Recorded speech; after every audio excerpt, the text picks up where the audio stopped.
Hello friends. स्वागत है आप सभी का सुबो जीएस एकेडमी के यूट्यूब चैनल पे। साथियों, जैसा कि आप सभी को पता होगा कि अब टीआरई 4 की वैकेंसी आने में कुछ ही दिन और बाकी है और जिस तरीके से सूचना निकल कर के आ रही है कि जनवरी में यानी 2025 का जो जनवरी आने वाला है, इस माह में किसी भी स्थिति में किसी भी परिस्थिति में टीआरई 4 की वैकेंसी आपको देखने के लिए मिलेगा। और हम आप लोग से बोले भी थे कि अगर आप चाहते हैं कि हिंदी का पीवाईक्यू यानी कि प्रीवियस ईयर जो क्वेश्चन है उसको हम करवाएं, तो आप लोग कमेंट में बोले भी थे कि हाँ सर स्टार्ट किया जाए। तो इसी को देखते हुए आज जो है हम पीवाईक्यू का और आपका जितना भी स्टेट या फिर टीजीटी पीजीटी या फिर नेट के एग्ज़ाम में जितना भी हिंदी साहित्य से क्वेश्चन पूछा गया है, तो इसको हम आज करवाने वाले हैं। और आज ये मेरा पहला वीडियो होगा जिसमें लगभग 20 से 22 प्रश्न होगा, जो व्याख्या सहित आपके सामने हम रखने का प्रयास करेंगे। और अगर आप लोग चाहते हैं कि इसी तरीके से प्रत्येक दिन पीवाईक्यू क्वेश्चन सारा करवा दें, तो आप मुझे कमेंट करके बताइएगा। और अगर अच्छा लगेगा मेरा प्रयास तो वीडियो को ज़्यादा से ज़्यादा शेयर कीजिएगा और चैनल को सब्सक्राइब कीजिएगा। तो आइए स्टार्ट करते हैं। देखिए, हेडिंग डाला हुआ है हिंदी साहित्य का इतिहास। अब हिंदी साहित्य के इतिहास में क्या क्या पढ़ना है ये देख लीजिए। पहले आपको ये बता दें तो आदिकाल, भक्ति काल। अब इसमें आदिकाल भक्ति काल में क्या क्या पढ़ना है, तो संत काव्य, सूफी काव्य, राम काव्य, कृष्ण काव्य। उसके बाद रीतिकाल। रीतिकाल में फिर हम लोग पढ़ेंगे आधुनिक काल। आधुनिक काल में भारतेंदु युग, द्विवेदी युग, छायावाद। उसके बाद प्रगतिवाद, प्रयोगवाद और नई कविता। इतना चीज़ हम लोग को हिंदी साहित्य का इतिहास से पढ़ना है। और यहाँ से एक नए क्वेश्चन आपका चाहे स्टेट का एग्ज़ाम हो, नेट का एग्ज़ाम हो या टीजीटी पीजीटी का एग्ज़ाम हो, यहाँ से पूछना ही पूछना है हिंदी का। और ये जो है उन छात्रों के लिए भी लाभदायक साबित होगा जिनका ऑप्शनल में हिंदी रहता है। मतलब जैसे 30 प्रश्न जो पूछा जाता है लैंग्वेज में, तो लैंग्वेज हिंदी में भी आपका एक क्वेश्चन बन सकता है। तो ऐसा नहीं है कि सिर्फ हिंदी वाले के लिए यह वीडियो है, सारे स्टूडेंट के लिए ये वीडियो है। ठीक है, तो चलिए स्टार्ट करते हैं। तो आप देख सकते हैं हेडिंग डाला हुआ है साहित्य इतिहास ग्रंथ नामाकरण एवं काल विभाजन। तो पहला क्वेश्चन जो आपका दिया हुआ है इस पर हम लोग करेंगे। तो देखिए, पहला क्वेश्चन आपका दिया हुआ है इतिवृत्त और आलोचना का समवेत रूप होने से वह इतिहास आज भी प्रकाश स्तंभ बना हुआ है। इस कथन में जिस इतिहास की ओर संकेत किया गया है उसके लेखक कौन हैं? तो याद रखिएगा, इसका आंसर क्या हो जाएगा, आचार्य रामचंद्र शुक्ल यानी कि ऑप्शन ए। अब एक बार इसकी व्याख्या को हम लोग पढ़ेंगे। व्याख्या पढ़ेंगे तो सारा कुछ क्लियर हो जाएगा। और व्याख्या में हम लोग देखेंगे तो कई सारा प्रश्न यहाँ से निकल करके आता है। तो सब वीडियो को अच्छे से बिना स्किप किए हुए ध्यान से देखिएगा। तो दिया हुआ है कि इतिवृत्त और आलोचना का समवेत रूप होने से वह इतिहास आज भी प्रकाश स्तंभ बना हुआ है। इस कथन में जिस इतिहास की ओर संकेत किया गया है उसके लेखक आचार्य रामचंद्र शुक्ल हैं। आचार्य रामचंद्र शुक्ल की पुस्तक हिंदी साहित्य का इतिहास 1929 ईस्वी है। शुक्ल जी प्रमुखतः समीक्षक एवं आलोचक के रूप में प्रसिद्ध हैं। अब यहाँ से 3 क्वेश्चन आपका बना। पहला तो आपसे ये सवाल पूछेगा कि हिंदी साहित्य का इतिहास किसने लिखा, तो आचार्य रामचंद्र शुक्ल की पुस्तक है हिंदी साहित्य का इतिहास। और ये कब किया गया है, तो 1929 ईस्वी में इसका प्रकाशन हुआ है। और रामचंद्र शुक्ल जो हैं आलोचक के रूप में प्रसिद्ध हैं। ठीक है, चलिए दूसरा क्वेश्चन देखते हैं। हिंदी साहित्य के इतिहास में आदिकाल के लिए आधार काल नाम दिया है। वीवीआई क्वेश्चन है, इसको वीवीआई कर लीजिएगा। सवाल स्टेट में भी पूछता है और आपका टीजीटी पीजीटी प्रोफेसर में तो पूछता ही है। तो एक बार फिर से क्वेश्चन को पढ़ेंगे। क्वेश्चन दिया हुआ है कि हिंदी साहित्य के इतिहास में आदिकाल के लिए आधार काल नाम दिया है। तो याद रखिएगा, आदिकाल के लिए आधार काल कौन नाम दिया है, तो डॉक्टर मोहन अवस्थी ने। किसने दिया है, डॉक्टर मोहन अवस्थी ने। आपका ऑप्शन हो जाएगा डी। अब हम लोग पढ़ेंगे यहाँ पर, तो हिंदी साहित्य के इतिहास में आदिकाल के लिए आधार काल नाम दिया है डॉक्टर मोहन अवस्थी ने। और आदिकाल को आधार काल नाम सुमन राजे ने दिया है। याद रखिएगा, तो आदिकाल के लिए आधार काल कौन दिए हैं, डॉक्टर मोहन अवस्थी। और आधार काल नाम सुमन राजे भी दिया है। अब आपके दिमाग में आएगा कि यहाँ पे सुमन राजे क्यों नहीं होगा, तो याद रखेंगे यहाँ पे ऑप्शन ही नहीं है सुमन राजे, इसलिए यहाँ पे सुमन राजे नहीं है, यहाँ डॉक्टर मोहन अवस्थी है, इसलिए आपका हो गया। अब हम लोग यहाँ पर सारा देख लेंगे। आदिकाल का नामकरण, एक साइड आपका नाम है, दूसरी साइड आपका जो है प्रयोक्ता है, यानी कि आदिकाल का नामकरण किसने किसने किया है और क्या क्या किया है, इसके बारे में लोग पढ़ेंगे।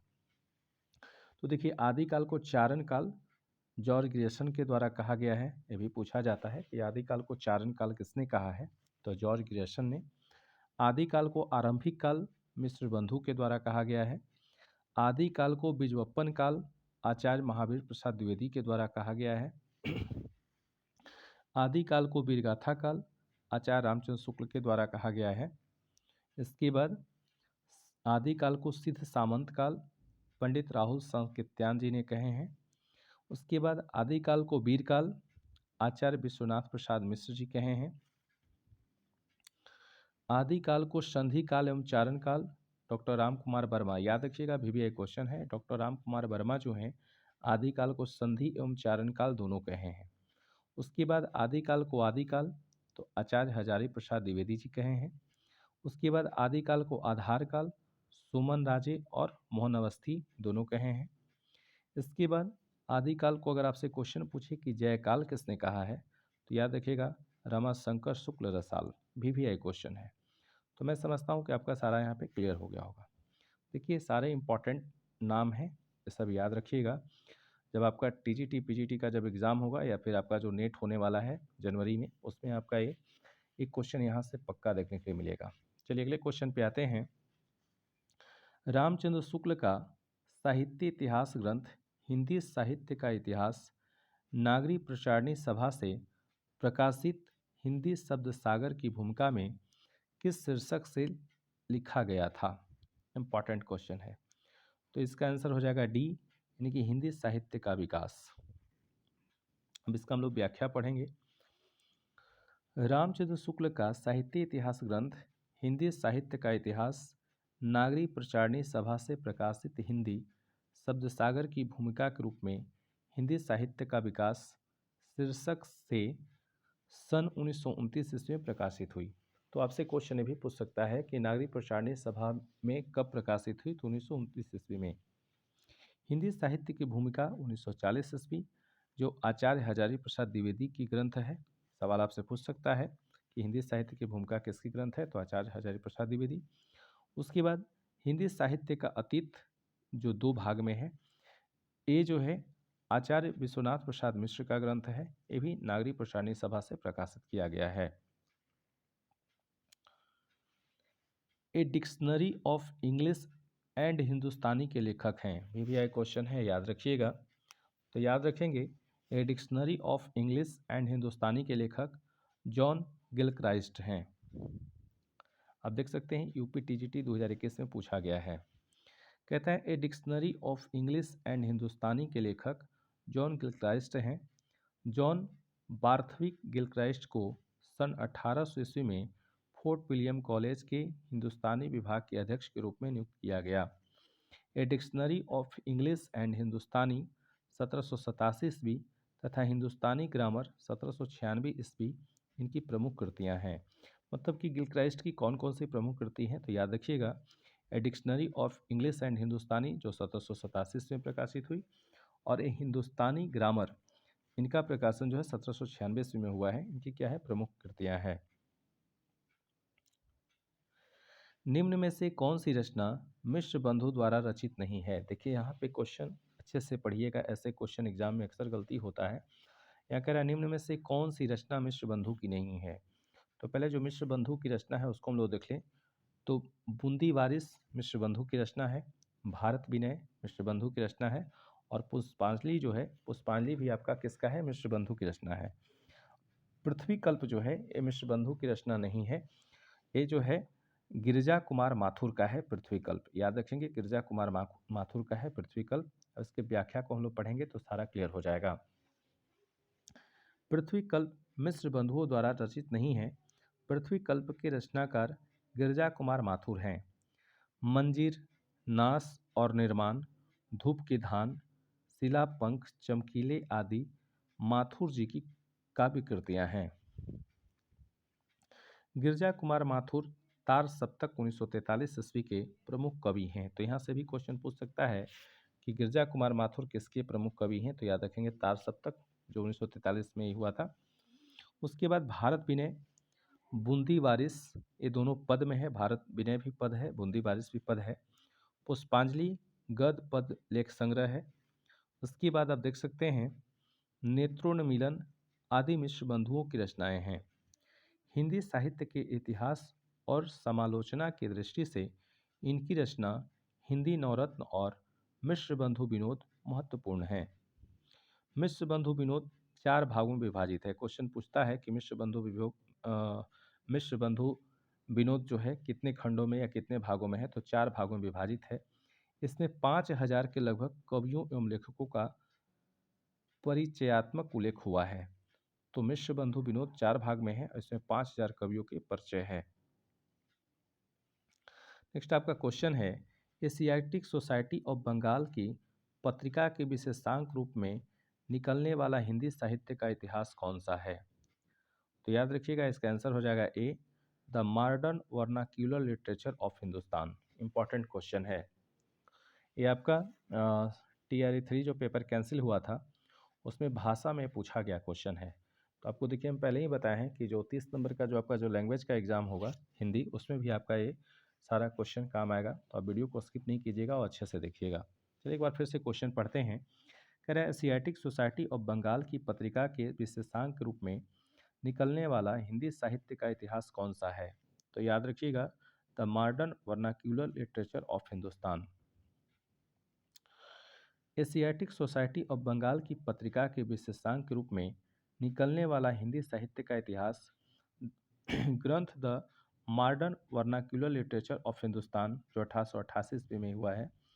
The modern vernacular literature of Hindustan नामक इतिहास ग्रंथ के लेखक जॉर्ज ग्रेसन हैं। आपसे भी सवाल पूछ सकता है कि द मॉडर्न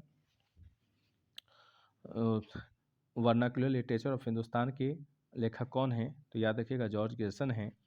ग्रेसन ने अपने ग्रंथ में 952 कवियों को शामिल किया है। डॉक्टर किशोरी लाल गुप्त ने the modern vernacular literature of Hindustan का हिंदी साहित्य का प्रथम इतिहास शीर्षक से हिंदी में अनुवाद किया। अब आपसे भी क्वेश्चन पूछ सकता है कि इसका हिंदी में अनुवाद किसने किया? तो डॉक्टर किशोरी लाल गुप्त ने। और इसका प्रकाशन वर्ष क्या है? जो किशोरी लाल गुप्त जब इसका किए हिंदी में किए प्रकाशन किए, तो इसका प्रकाशन वर्ष 1957 ईस्वी में हुआ है। हिंदी काव्यधारा के संग्रहकर्ता साहित्यकार का नाम क्या है? तो याद रखिएगा, इसका आंसर हो जाएगा बी, महापंडित राहुल सांकृत्यान। कहता है कि हिंदी काव्यधारा के संग्रहकर्ता साहित्यकार का नाम महापंडित राहुल सांकृत्यान है। यह एक इतिहास ग्रंथ है। इन्हें यात्रा साहित्य का पितामह कहा जाता है। इनकी प्रमुख यात्रा साहित्य है मेरी लद्दाख यात्रा, मेरी तिब्बत यात्रा, किन्नर देश में, चीन में क्या देखा, रूस में 25 मास। आपसे भी क्वेश्चन पूछ सकता है कि राहुल सांकृत्यान के प्रमुख यात्रा साहित्य कौन कौन है? तो याद रखिएगा, मेरी लद्दाख यात्रा, मेरी तिब्बत यात्रा, किन्नर देश में, चीन में क्या देखा, रूस में 25 मास। ये इंपॉर्टेंट है, याद रखेंगे। इनमें से किसने अपने हिंदी साहित्य इतिहास में आदिकाल को संधि काल तथा चारण काल नामक दो उपशीर्षकों में विभाजित किया है? इंपॉर्टेंट क्वेश्चन है, आप इसको देख सकते हैं। तो याद रखिएगा, इसका आंसर हो जाएगा सी, डॉक्टर रामकुमार वर्मा। दिया हुआ है, डॉक्टर रामकुमार वर्मा ने अपने हिंदी साहित्य इतिहास में आदिकाल को संधि काल तथा चारण काल नामक दो उपशीर्षकों में विभाजित किया है। डॉक्टर रामकुमार वर्मा को आधुनिक हिंदी एकांकी का जन्मदाता कहा जाता है। निम्नलिखित लेखकों एवं उनके द्वारा आदिकाल का नामकरण। अब हम लोग आदिकाल का नामकरण देखेंगे, किसने क्या कहा है। देखिए, मैं आपको फिर से बता दे रहा हूँ कि अगर आप इतने क्वेश्चन को कर लेते हैं तो स्टेट में आपको TGT और PGT के लिए, खास करके PGT के लिए आपको कुछ पढ़ने का ज़रूरत नहीं पड़ेगा हिंदी के लिए, अगर आप सारे वीडियो को देख लेंगे तो आइए हम लोग देखें। ये जो है आधुनिक हिंदी एकांकी का जन्मदाता कहा, तो और इसके बाद जो है उनके द्वारा आदिकाल का नामकरण यानी कि आदिकाल को कौन कौन लेखकों ने क्या नाम दिया है उसको देखेंगे हम लोग। तो अगर आपसे सवाल पूछे कि आदिकाल को चारण काल किसने कहा, तो याद रखिएगा जॉर्ज ग्रेसन। आपका स्टेट में भी पूछा गया है क्वेश्चन है। तो आपसे सवाल पूछेगा कि आदिकाल को चारण काल किसने कहा है, तो जॉर्ज ग्रेसन कहे हैं। इसके बाद आदिकाल को बिरगाथा काल किसने कहा है, तो आचार्य रामचंद्र शुक्ल जी कहे हैं। इसके बाद आदिकाल को आधार काल किसने नाम दिया, तो सुमन राजे। इसके बाद आपका है आदिकाल को सिद्ध सामंत काल किसने कहा है, तो राहुल सांकृत्यायन जी कहे हैं। इसके बाद आप देख सकते हैं नेक्स्ट आपका क्वेश्चन है 9 नंबर, हिंदी साहित्य का वैज्ञानिक इतिहास के लेखक हैं। VVI क्वेश्चन है, याद रखिएगा। सवाल आपसे पूछेगा कि हिंदी साहित्य का वैज्ञानिक इतिहास के लेखक कौन हैं, तो याद रखिएगा गणपति चंद्रगुप्त जी हैं। आप देख सकते हैं उत्तराखंड PSC में भी पूछा है, उसके बाद PGT 2009 में भी पूछा है। अब इसको हम लोग देखेंगे कि इसका क्या व्याख्या है। तो हिंदी साहित्य का वैज्ञानिक इतिहास 2 भाग 1965 ईस्वी में किया गया है और इसके लेखक कौन हैं, गणपति चंद्रगुप्त जी हैं। डॉक्टर रामस्वरूप चतुर्वेदी ने हिंदी साहित्य और संवेदना का विकास 1986 ईस्वी नामक इतिहास ग्रंथ लिखा। यानी 1986 ईस्वी में जो है डॉक्टर रामस्वरूप चतुर्वेदी जी ने हिंदी साहित्य और संवेदना का विकास नामक इतिहास ग्रंथ लिखे हैं। इसके बाद डॉक्टर रामकुमार वर्मा ने हिंदी साहित्य का आलोचनात्मक इतिहास 1938 ईस्वी में लिखे हैं, जो प्रसिद्ध इतिहास ग्रंथ की रचना है। नामवर सिंह ने आधुनिक साहित्य की प्रवृत्तियां, दूसरी परंपरा की खोज और आलोचक के मुख से जैसी महत्वपूर्ण आलोचनात्मक कृतियों की रचना की है। जॉर्ज ग्रेसन द्वारा रचित the modern vernacular literature of Hindustan, जो 1888 ईस्वी है, को सच्चे अर्थों में हिंदी साहित्य का पहला इतिहास ग्रंथ माना गया है। इंपॉर्टेंट क्वेश्चन है, आपसे सवाल पूछेगा कि हिंदी साहित्य का पहला इतिहास ग्रंथ किसे माना गया है, तो याद रखेंगे जॉर्ज ग्रेसन द्वारा रचित जो है the modern vernacular literature of Hindustan, इसी को माना गया है। हिंदी साहित्य का बृहद इतिहास इस इतिहास ग्रंथ का प्रकाशन किया था, तो याद रखिएगा नागरी प्रचारणी सभा काशी ने। इंपॉर्टेंट क्वेश्चन, याद रखेंगे। इसके व्याख्या हम लोग पढ़ेंगे। हिंदी साहित्य का बृहद इतिहास ग्रंथ का प्रकाशन नागरी प्रचारणी सभा काशी ने किया था। नागरी प्रचारणी सभा से हिंदी साहित्य का बृहद इतिहास का प्रकाशन 16 खंडों में हो चुका है। हिंदी साहित्य के इतिहास लेखन का सबसे पहला प्रयास फ्रेंच विद्वान गर्सा द तासी ने किया था। इंपॉर्टेंट क्वेश्चन, याद रखिएगा, आपसे सवाल पूछेगा कि हिंदी साहित्य के इतिहास के लेखन का सबसे पहला प्रयास किसने किया था, तो गर्सा द तासी जो फ्रेंच विद्वान थे। इनकी पुस्तक का नाम इस्तवार द ला लिटरेचर हिंदुस्तानी है। एक एग्जाम में पूछा जाता है क्वेश्चन किसका किताब है, तो याद रखिएगा गर्सा द तासी का है।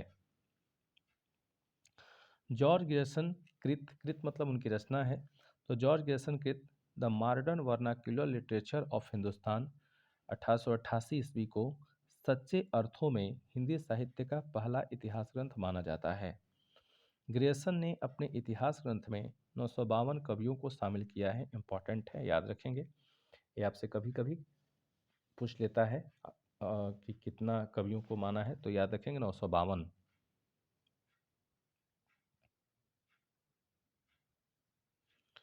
हिंदी साहित्य जगत में मिश्र बंधु नाम से विख्यात लेखकों में सम्मिलित हैं, तो याद रखिएगा मिश्र बंधु नाम से कौन कौन कवि जाने जाते हैं, तो गणेश बिहारी मिश्र, श्याम बिहारी मिश्र और सुखदेव बिहारी मिश्र। हिंदी साहित्य जगत में मिश्र बंधु नाम से विख्यात लेखकों में गणेश बिहारी मिश्र हैं, श्याम बिहारी मिश्र और सुखदेव बिहारी मिश्र हैं।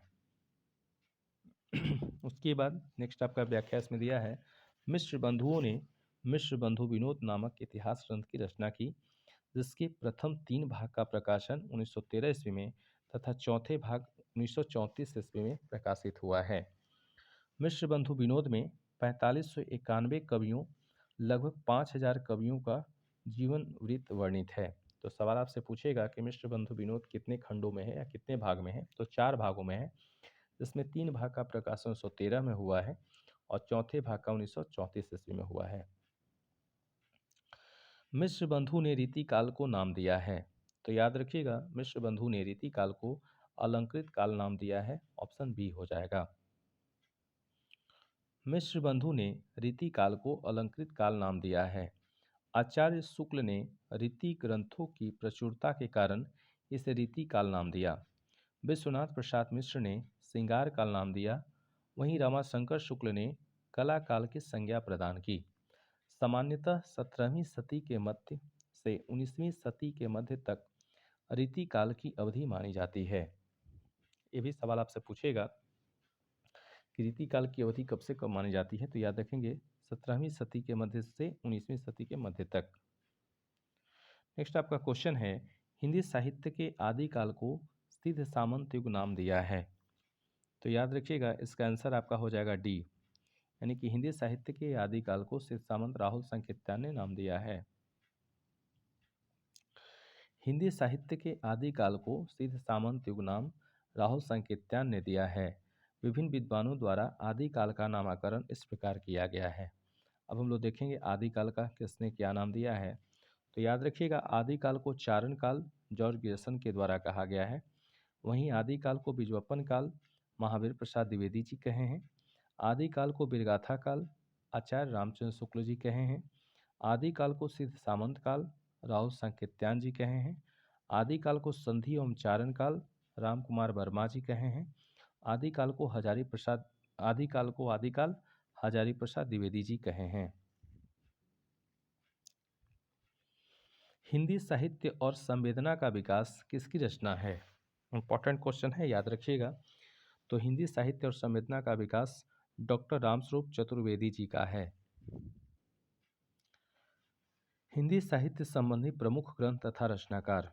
हिंदी साहित्य और संवेदना का विकास जो 1986 ईस्वी में हुआ है, इसके लेखक डॉक्टर रामस्वरूप चतुर्वेदी जी हैं। तो आपसे सवाल ये भी पूछ सकता है कि डॉक्टर रामस्वरूप चतुर्वेदी द्वारा हिंदी साहित्य और संवेदना का विकास पुस्तक कब लिखा गया? तो 1986 ईस्वी में। वहीं भारतीय साहित्य के इतिहास की समस्याएं 1987 ईस्वी में डॉक्टर रामविलास शर्मा द्वारा लिखा गया। हिंदी भाषा का विकास 1924 ईस्वी डॉक्टर श्याम सुंदर दास द्वारा। इसके बाद आगे देखिएगा, हिंदी साहित्य का इतिहास 1973 ईस्वी डॉक्टर नागेंद्र द्वारा, यानी यह भी सवाल आपसे पूछता है कि डॉक्टर नागेंद्र द्वारा हिंदी साहित्य का इतिहास का प्रकाशन वर्ष क्या है? तो 1973 ईस्वी। साहित्य का इतिहास दर्शन डॉक्टर नलिन बिलोचन शर्मा। एक क्वेश्चन स्टेट में पूछा गया है कि साहित्य का इतिहास दर्शन के लेखक कौन है? तो डॉक्टर नलिन बिलोचन शर्मा जी हैं। हिंदी साहित्य का विवेचनात्मक इतिहास 1930 सूर्यकांत शास्त्री। आधुनिक हिंदी साहित्य का इतिहास 1934 ईस्वी कृष्ण शंकर शुक्ल। इसके बाद modern Hindi literature 1939 doctor Indranath Madan. Hindi साहित्य का दूसरा इतिहास 1996 ईस्वी डॉक्टर बचन सिंह। राजस्थानी भाषा और साहित्य डॉक्टर मोतीलाल मेनारिया। हिंदी साहित्य का वैज्ञानिक इतिहास 1965 ईस्वी डॉक्टर गणपति चंद्रगुप्त। इंपॉर्टेंट है, याद रखिएगा। हिंदी साहित्य का वैज्ञानिक इतिहास जो है डॉक्टर गणपति चंद्रगुप्त लिखे हैं। उसके बाद हिंदी साहित्य का आधा इतिहास 2003 ईस्वी सुमन राजे। हिंदी साहित्य का मौखिक इतिहास नीलाभ द्वारा लिखा गया है।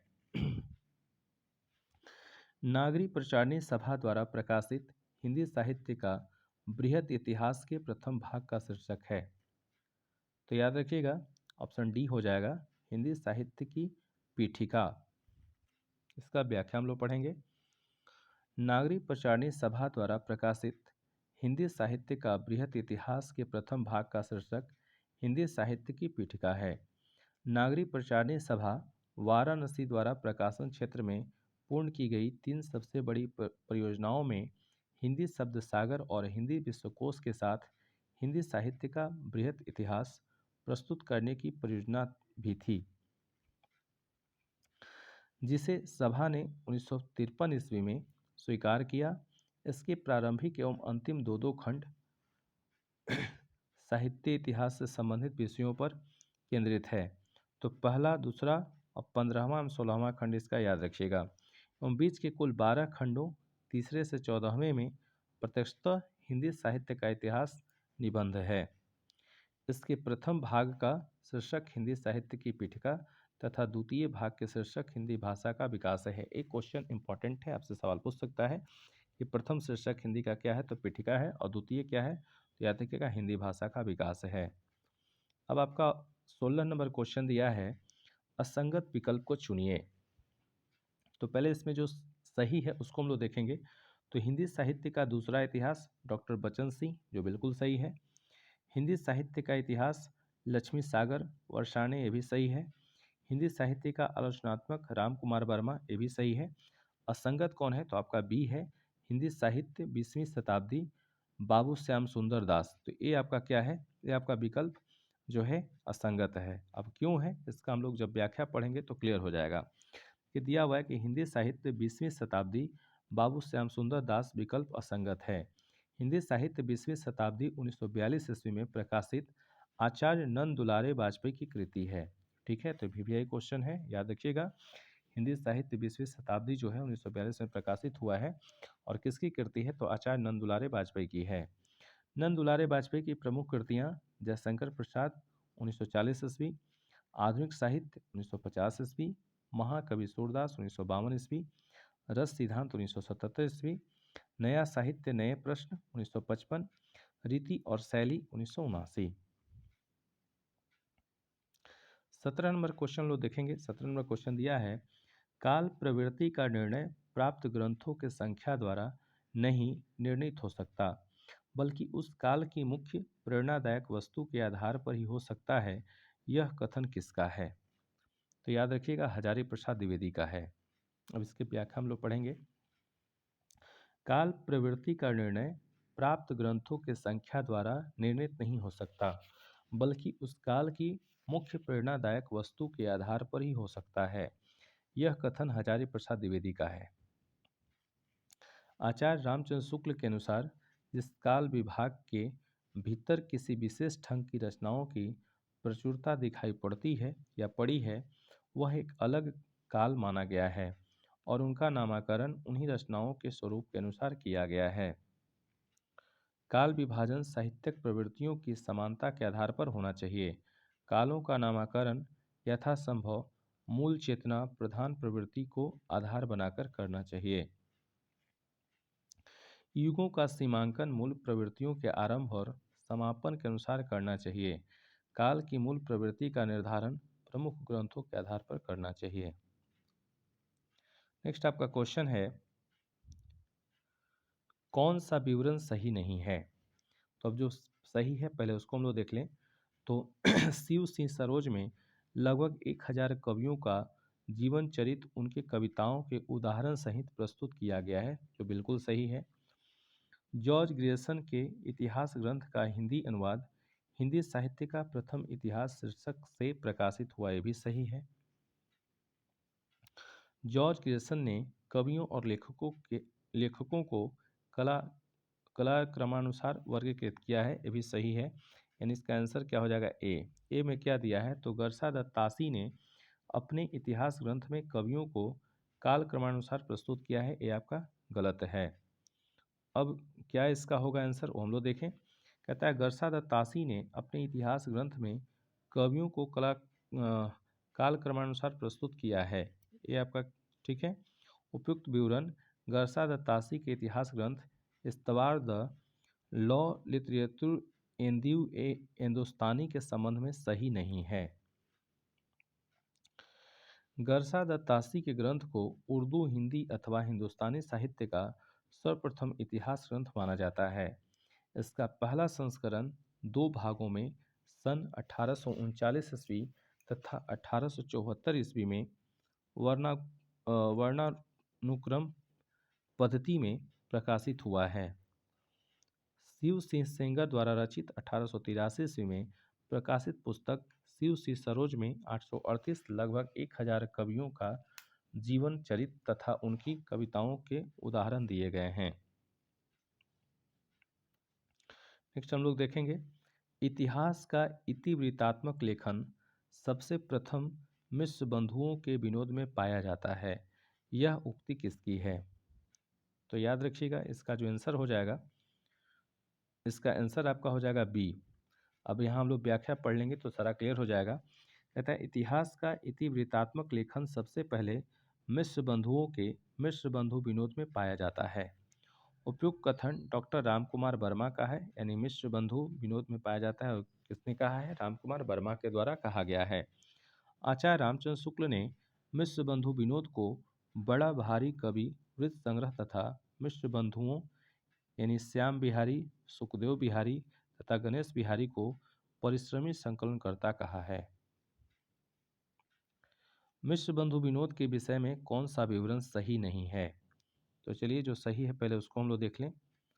तो कहता है कि इसमें अनेक कवि जो अज्ञात थे प्रकाश में लाए गए हैं और उनके साहित्यिक महत्व का मूल्य आंका गया है। बिल्कुल सही है। इसके प्रथम 3 भाग सन 1970 में और चतुर्थ भाग 1991 विक्रम संवत में प्रकाशित हुआ। देखिए वी है तो यानी विक्रम संवत है, उसका यानी सन है, ठीक है। तो इसके जो है प्रथम 3 भाग सन 1970 विक्रम संवत और चतुर्थ भाग सन 1971 विक्रम संवत में प्रकाशित हुए हैं। चतुर्थ भाग साहित्य के वर्तमान काल से संबंधित है, तो सी भी सही है, बी भी सही है। अब डी देखें तो डी आपका गलत है। इसके चारों भागों में लगभग 3000 कवियों का विवरण है, ये आपका सही नहीं है। तो अब हम लोग पढ़ेंगे कि क्यों सही नहीं है। तो देखिए कहता है कि मिश्र बंधुओं यानी कि मिश्र बंधु के नाम से कौन जान जाते हैं? तो गणेश बिहारी, श्याम बिहारी, सुखदेव बिहारी की रचना मिश्र बंधु विनोद के विषय में उपयुक्त विवरण सही नहीं है। मिश्र बंधु विनोद में 5000 के लगभग कवियों एवं लेखकों का परिचयात्मक उल्लेख है, यानी कि 5000 है, 3000 नहीं है, इसलिए वो क्या है? गलत है। मिश्र बंधु विनोद के प्रथम 3 भागों का प्रकाशन संवत 1970 सन 1913 ईस्वी, यानी संवत में पूछेगा तो 1970 और सन पूछेगा तो 1913, और चतुर्थ भाग का प्रकाशन संवत 1991 सन 1934 ईस्वी में हुआ है। अगला क्वेश्चन है, हिंदुस्तानी को सर्वप्रथम हिंदी किस विद्वान ने कहा? तो याद रखिएगा गिलक्राइस्ट ने हिंदुस्तानी को सर्वप्रथम हिंदी कहा है। 22 नंबर क्वेश्चन है, हिंदी साहित्य का आलोचनात्मक इतिहास के लेखक हैं? तो देख लेंगे हम लोग इसका आंसर क्या हो जाएगा। तो याद रखिएगा हिंदी साहित्य का आलोचनात्मक इतिहास के लेखक कौन है? डॉक्टर रामकुमार वर्मा जी हैं। इसके व्याख्या हम लोग पढ़ें तो दिया हुआ है कि हिंदी साहित्य का आलोचनात्मक इतिहास के लेखक डॉक्टर रामकुमार वर्मा हैं। डॉक्टर रामकुमार वर्मा का जन्म 1905 ईस्वी में तथा निधन सन 1990 ईस्वी में हुआ था। चित्ररेखा काव्य संग्रह पर इन्हें देव पुरस्कार से सम्मानित किया गया। इन्हें हिंदी एकांकी का जनक माना जाता है। सन 1963 में इन्हें पद्म भूषण से सम्मानित किया गया। एकलव्य, रेशमी टाई, पृथ्वीराज की आंखें, दीपदान इनकी प्रमुख रचना है। तो यहाँ से आपसे सवाल पूछा जा सकता है कि यहाँ से पूछ सकता है कि रामकुमार वर्मा का जन्म कब हुआ था? तो 1905 ईस्वी में हुआ था, और निधन आपसे पूछ सकता है तो 1990 ईस्वी में हुआ था। तो आपसे सवाल पूछ सकता है कि रामकुमार वर्मा को किस संग्रह के लिए देव पुरस्कार से सम्मानित किया गया था? तो याद रखिएगा चित्ररेखा के लिए, और इन्हें 1963 में पद्म भूषण से भी सम्मानित किया गया है। और इनके जो क्या बोलते हैं रचना है वो कौन है? तो एकलव्य है, रेशमी टाई है, पृथ्वीराज की आंखें हैं, दीपदान इनकी प्रमुख रचनाएं हैं। तो ये सवाल पृथ्वीराज की आंखें आपसे सवाल पूछ सकता है कि किसकी रचना है? तो याद रखिएगा रामकुमार वर्मा जी का है। ठीक है, तो देखिए आज आपका जो है याद रखिएगा हिंदी साहित्य का इतिहास से लगभग हम 30 क्वेश्चन के आसपास हम लोग प्रीवियस ईयर किए हैं। अगर आप इसी तरीके से चाहते हैं कि सारा प्रीवियस ईयर क्वेश्चन आपका टॉपिक वाइज और चैप्टर वाइज हम करवाएं तो आप मुझे कमेंट करके बताइएगा। और अगर आप लोग को मेरा प्रयास अच्छा लगा हो तो प्लीज़ वीडियो को ज़्यादा से ज़्यादा शेयर कीजिएगा, लाइक कीजिएगा। देखिए लाइक और शेयर से पैसा नहीं मिलता है, लेकिन लाइक और शेयर से मुझे एक मोटिवेशन मिलता है कि और उससे हम और ये हो करके आपके लिए अच्छा क्वेश्चन का जो है संकलन करके आपके बीच में लाएंगे, और प्रत्येक दिन हम इस पर काम करेंगे। तो अगर आप लोग टीजीटी, पीजीटी और स्टेट हिंदी के लिए स्पेशल अगर तैयारी कर रहे हैं तो मैं आपको बता रहा हूँ कि इससे ज़्यादा पढ़ने की कोई ज़रूरत नहीं है। और हम भी स्टेट क्वालिफाई हैं तो इसी को दे करके इसी को पढ़ के किए हैं, तो मैं आपको गारंटी के साथ बता रहा हूँ कि इसमें आपको कोई एक्स्ट्रा पढ़ने की ज़रूरत नहीं है। तो चलिए यहीं पे वीडियो को समाप्त करते हैं। अगर आप लोग चाहते हैं कि नेक्स्ट वीडियो लेकर के आएँ तो आप मुझे कमेंट करके बताइएगा। जय हिंद।